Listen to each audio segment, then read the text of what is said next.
Subhanahu wa taala berfirman wa darul bai', artinya jangan melakukan transaksi jual beli saat azan itu dikumandangkan dan khatib sudah duduk. Ini berarti azan yang kedua kalau di negara kita ya, azan yang kedua. Kalau itu terjadi, memang ulama di sini tidak satu mazhab. Ya, yang agak keras itu, yang agak kuat adalah mazhab Malikiyah Hanabilah.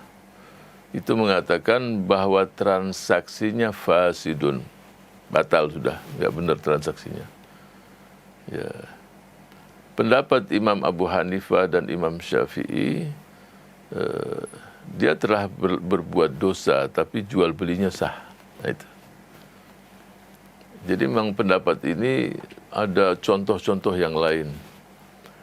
Sebab apa? Sebab jual beli terjadi. Apa syarat jual beli? Ada penjual, ada pembeli, dan barang yang ditransaksikan barang yang halal, nggak ada masalah.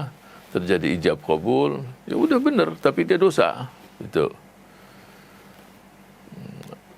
Ada pertanyaan yang cukup sering diberikan contoh dalam buku-buku fikih seperti salat fil ardil maghsubah. Ada tanah yang diambil paksa oleh seseorang masih dalam sengketa. Pokoknya dia kuasai secara tidak sah lah. Terus yang menguasai tadi sholat di situ. Pendapat Imam Syafi'i sholatnya sah, tapi dia dosa. Ini kalau pendapat Imam Ahmad tidak, sholatnya batal karena tanah ini bukan punya dia.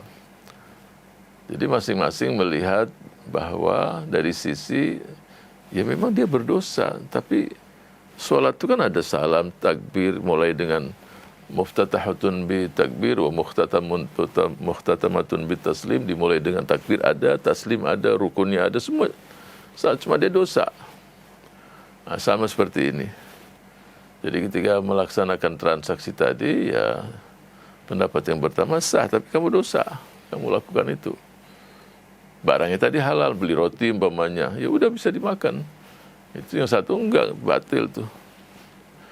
Jadi transaksi udah enggak benar. Jadi satu menyisi bahwa itu perintah Allah, perintahnya itu berarti membuat transaksi tadi batal. Yang satu tidak. Jadi ayatnya satu, sebab terjadinya perbedaan pendapat tadi, memahami tadi. Apakah larangan tadi implikasinya kepada transaksi jadi batal atau haram dia lakukan. Karena di saat itu adalah saat diperintahkan dia untuk meninggalkan transaksi. Jadi jelas ya. Dalilnya sama, tapi yang satu memahami dari sisi ini, yang satu memahami dari sisi yang lain. Yang sisi ini mengatakan, ya ini ya, ijab qabulnya ada semua, boleh, tapi dia dosa. Yang satu tidak. Ini batal udah. Itu.